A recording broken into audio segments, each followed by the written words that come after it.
Okay, I'm ready. Ladies and gentlemen, I need your attention. Go ahead. So, excuse me, everybody. So I just want to introduce our speaker who's going to be doing a singles video presentation tonight on Saturday. Are we in the camera view? I don't want to be in the camera view. No, just me. No one can see you. Oh, good. Okay, Yeah. so we're not going on Facebook, don't worry. Yeah, no one can see anybody. So anyway, Dr. Jack? Yeah. So Dr. Jack Cohen is going to be giving a video presentation tonight. You probably have seen his name around social media, different places. He's very popular in the single circuit. Basically, in other cities that he's been going to. It was really very nice of him to offer to join us this evening. So please, if you could give your undivided attention to him. He's also a dating coach, and he's been very involved in making hundreds of shidduchim. So you might want to talk to him afterwards. Thank you, Sharon. Thank you. Thanks, everyone. I want to, first of all, cover the chasanya. I want to say thank you to Sharon, who goes out of her way to care for Klal Yisrael and work literally day and night like a dog to put on events like this. She does it l'shem shamayim. Hashem should give you the strength and the health to do this for 120 years. This is, as people tell me, and I'm going to share this with you, everyone tells us in this business we're doing God's work, or at least trying to. So chazak baruch and shekayach for all your good work. You should have health and you should be blessed with material and spiritual abundance ad b'li dai. Pleasure. Okay, so a little background. I was trained as an MD. I had no clue that I would ever be doing this, but I was a student of Rabbi Miller for many, many years since I was in 8th grade, who taught me quite a bit in the area of human relations. And over the course of time, he sort of kicked me out of the base medrash and told me, you got to get out and help people. You got to get out and teach. So I started giving shiurim like regular Maggid Chair and Torah, Chumash, Mishnah, Gemara. Many of the people that I worked with were post-college graduates who were going into the area of shidduchim. Many of them were now asking me questions. I'm taking you back now 25 years. Is he right? Is she right for me? Is he right for me? And slowly but surely I started amassing a database of knowledge in this area. Or after 20 years, you get a little bit of expertise at this. I taught University of Miami for 7 years for the Hillel there in Eshet Torah. I taught here for numerous yeshivas and other places. And so after a while, I decided, after being 30 years in practice as an orthopedic surgeon, perhaps I can take my talents and share them with Klal Yisrael. So I converted that into becoming a dating coach. I lecture on Torah anytime. If any of you would like to hear anything on dating, my son happened to have told me that the other day he was on there. I have 298 classes on dating. Just about anything you want to hear. I'm not going to belabor tonight's discussion, just to tell you what's going on out there. I spend 6 days a week sitting with singles or speaking with them throughout the world on WhatsApp video. Could be Miami, could be LA, lots in London, Israel quite a bit, Europe. So I'll tell you what's happening, what I'm seeing, and what I can do to encourage you and to give you a GPS so that you can date more effectively. Let me start with a beautiful poem that I feel sheds light on this, which will help us to become open-minded. Her nose is too long, her lips are too wide. I couldn't possibly take that girl for a bride. She jabbers out questions, she laughs too loud, she isn't that smart, and she blends in with the crowd. What's that you say? I should give her a chance? Okay, if you say so, I won't trust my first glance. Well, what do you know? Boy, am I ever surprised. She has so many pluses that were somehow disguised. Her laugh sounds so charming, her questions so dear, her brightness was hidden, her modesty so sincere. I was so arrogant with my endless demands. Now I'm humbled to see the work of Hashem's hands. I'll always be grateful for such a wonderful wife whose menschlichkeit has enriched the days of my life. Now I'm a new dad, and I have to disclose my precious baby has a gorgeous long nose. So that we have to become open-minded. We get stuck. Oftentimes, people send me WhatsApps or texts with pictures of the kind of spouse that they want. Find me someone that looks like this.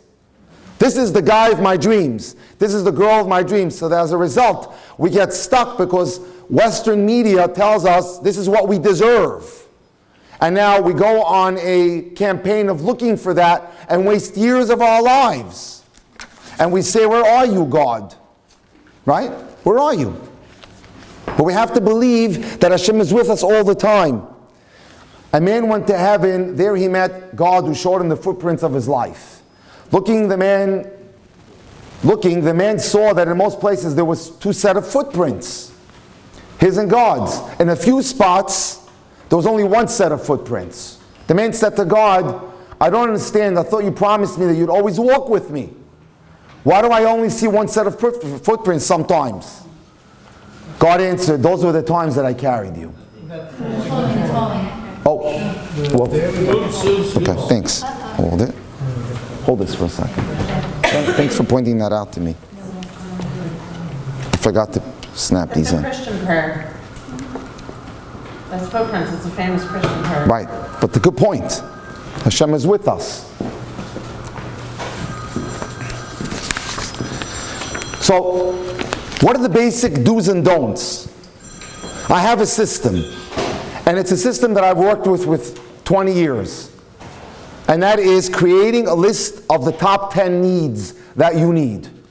Needs are character qualities: kind, considerate, warm, has a parnasa plan, is going to go to work, not selfish, generous, no anger issues, is growing spiritually. You make a list of 10 needs that you need. Then you look for, when you date, you look at that list as you date, and if the person is meeting 6 out of 10 and is physical attraction, it's a go. The problems that we have is that we confuse needs and wants. Wants are your dream fantasies, such as he has to be glamorous, rich, a condo in Miami Beach. It's falling again? Whoa. Okay, hold it. Or I didn't put this one in.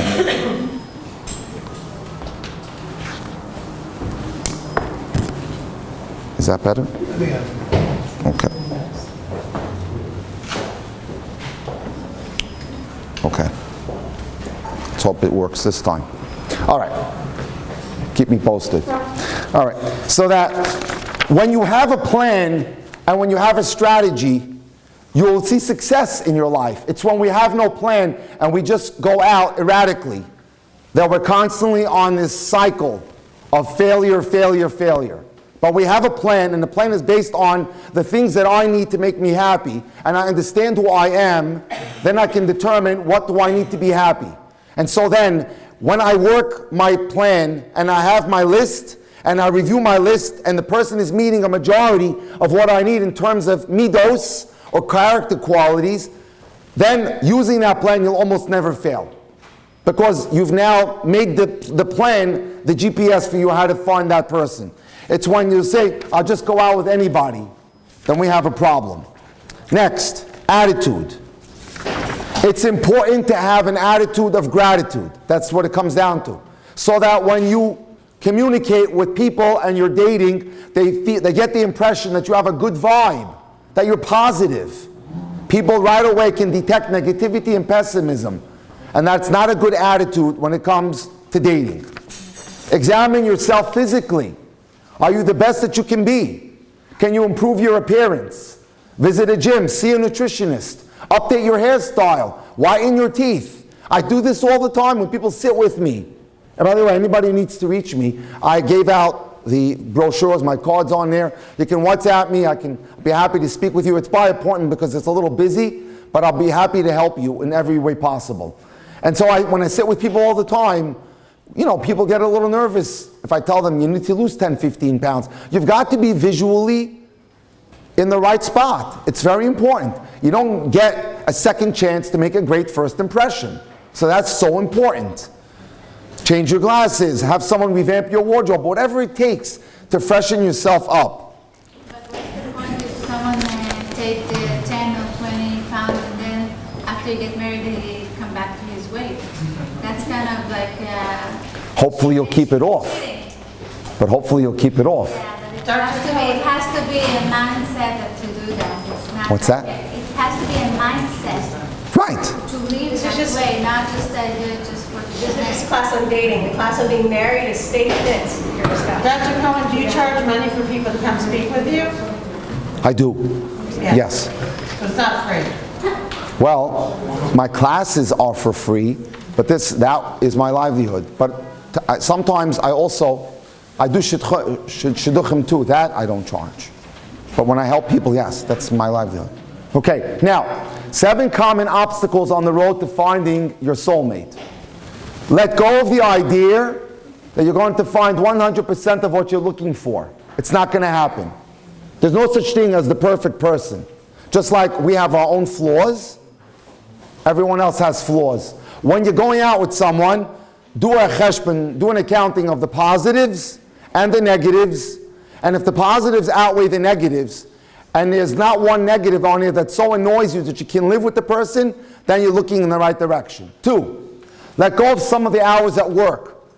Some people just are workaholics, and they don't make enough time to take care of their social needs and to make the time to date effectively and make themselves available. 3, you're not alone. You can speak to a rabbi, a mentor, a dating coach, and get help and get direction. 4, like I said, let go of ingratitude. It's important that when you expose yourself to people and you're interacting with people, that they get a good vibe from you, that you're grateful and happy and you enjoy life. Let go of thinking that the process is a smooth one. Far from it.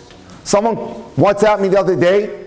I'm out 4 times with the girl. I'm not seeing stars. I told him that's ridiculous. It doesn't work that way.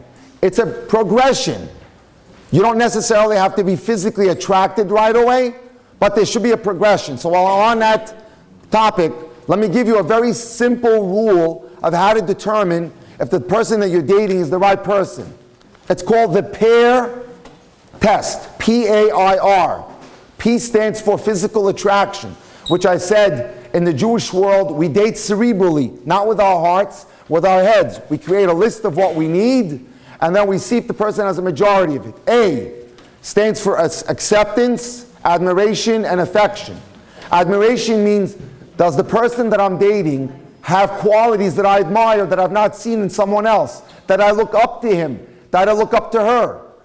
Acceptance means, can I live with some of their history and their baggage, such as a medical problem, or a social issue, or a family history problem? Again, not everything is curable. Yes? How is it possible that physical attraction can come later on? Good question. And the answer is, as you get to develop a relationship of depth, you start seeing each other in a more positive fashion. The problem that people have, I'll give you an example. A girl came to me. She went out 33 times with the same guy and never once, not once, developed any kind of depth in the conversation. As I spoke to her and I said to her, did you discuss education? Where would you live? How many children? None of that was discussed. 2 days later, she dropped them. The reason being, she never developed a relationship of depth. It was a very superficial relationship. The more you give of yourself, the more you expose yourself, the more you share your vulnerability, the more the other person will know about you, and vice versa. Now, the physical attraction can progress and can become bigger and better. So it's a matter of advancing the depth. I'm getting to that, by the way. That's the next point. AI is emotional intimacy. By sharing your life with the person, or if you're sharing your life with the person, and you feel that they're getting you, that you can trust them. You look forward to being with each other. You share ideas, you solutionize together. That's I, emotional intimacy, and R, respect. So if the physical attraction is there, the acceptance and the admiration is there, and the emotional intimacy and the R is there, you're looking very good here in terms of the person that you're dating that could more than likely be your soulmate. That's very important. Now, ingredients, just a few cute comments for a successful marriage. And I like this line very much. A successful marriage depends more on being the right person than finding the right person. If you treat the wrong person like the right person, you'll turn that person into the right person. If you elevate that individual and talk to them nicely and encourage and motivate that person, you can take the wrong candidate and make them into the right candidate for you. And vice versa. You can take a great individual and criticize and condemn and be cynical and turn them into a wrong person for you. While it's great to marry someone you love, but it's more important to love the person you marry. The idea is to choose your love, then love your choice. Work at it. Now, how do I recognize the right person from the wrong person? And I'll probably close with that. Dr. Cohen? Yeah. So, for example, let's say you marry someone who's like abusive, no matter how good you are to them, they're going to be abusive regardless. So I don't think that theory works all the time. For example, my ex-husband was a wife beater, no matter how good I was, then he was still going to. One more time. I said my ex-husband was a wife beater. No, he came into the marriage with a deficit. Here, we're talking about where you interact with that person and create a deficit in that individual. You can turn that individual to a bad individual. The wrong person, I can make him into the right person. I'm saying that doesn't necessarily work. If someone's the wrong person, they're going to be the wrong person regardless of how right I am. There are individuals that can be worked with, and there are individuals that, like you said, have no hope. It depends on how severe the problem is. But I'll talk to you a little after. That'll be good. Next, a marriage can fail because people don't judge with the person with objectivity. They want to get married so badly that they project virtues on the person where there are none, and they ignore disturbing character flaws. When you're looking for a life partner, some of the qualities you should be searching for are intelligence, financial standing, religious values should be somewhat similar, family background is important to some extent, mutual goals and interests, and obviously physical attraction. If you're looking for someone cultured and refined, don't settle for someone that's narrow-minded and crude. If you want someone who's spiritual, then don't settle for someone who talks about money all the time. If you want someone warm or happy, don't settle for someone who's depressed and judgmental. Loving them won't magically erase their faults. But the fact that they have faults doesn't necessarily mean you have to dismiss them. You have to take a look at the individual and do an analysis. Search for a friend, someone you can talk to, someone you can confide in, someone who listens to you, someone who understands you, someone who values your opinion, someone you can trust, and someone whose character you admire, someone with a healthy self-esteem, and someone who understands your boundaries. For example, I got a text recently from someone who told me his wife is constantly looking at his WhatsApp messages. Is that acceptable? I said, no, that is not acceptable. Why is she constantly on your phone? I'm married, I don't look at my wife's phone, she doesn't look at mine. We trust each other. These are the values that we're looking for. Watch how they talk. Look out for avoidant behavior, such as they don't want to speak about their family, they don't want to answer certain questions. Look out for incongruent behavior, when they tell you one thing and they act a different way. Those are very important things. And then I'll just leave you with a few yes or no's. Is the person emotionally needy, too emotionally needy?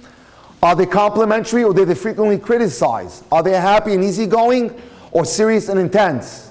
Is the person positive or negative? Again, one of the key things you want to look for in a prospective spouse is two key words in Hebrew. Simchas achayim, optimism. You never want to live in a lifetime in a relationship with someone who sees the world dark and foreboding. You want someone who can get up on their feet after having suffered a fall. That's critical to long-term health and happiness and living. That's very important. Examine every aspect of his personality and ego to decide if I can live with this individual. Again, do the cheshbon hanefesh, and by all means, reach out to a third party, whether it's Sharon, myself, or anyone, if you need any help. Do you enjoy each other's company? Do you look forward to being with each other? That's important. Does the person get you? Do they understand your life? Do they understand your needs? It's important you have to ask these questions. Do they communicate well with you? That's one thing that I do a lot of, is I help people in communication by training them how to ask the right questions when they date, what they should be dating. I'll close my session now because I want everyone to socialize. I'm going to be around if anyone has any questions for me. This was just a little bit tip of the iceberg in terms of, how to go about this. I just want to let you know that you need to have a strategy in this area of dating, just like in anything in life, whether it's starting a business, sending your children to school, getting a degree. Just winging it is not going to do it. By having an effective strategy, you now will raise your cut to the chase, and you know exactly what your goal should be. It's my wish and blessing that everyone here should get married as quickly as possible, and we should dance at your weddings with God's help very quickly. Have a wonderful evening. My pleasure.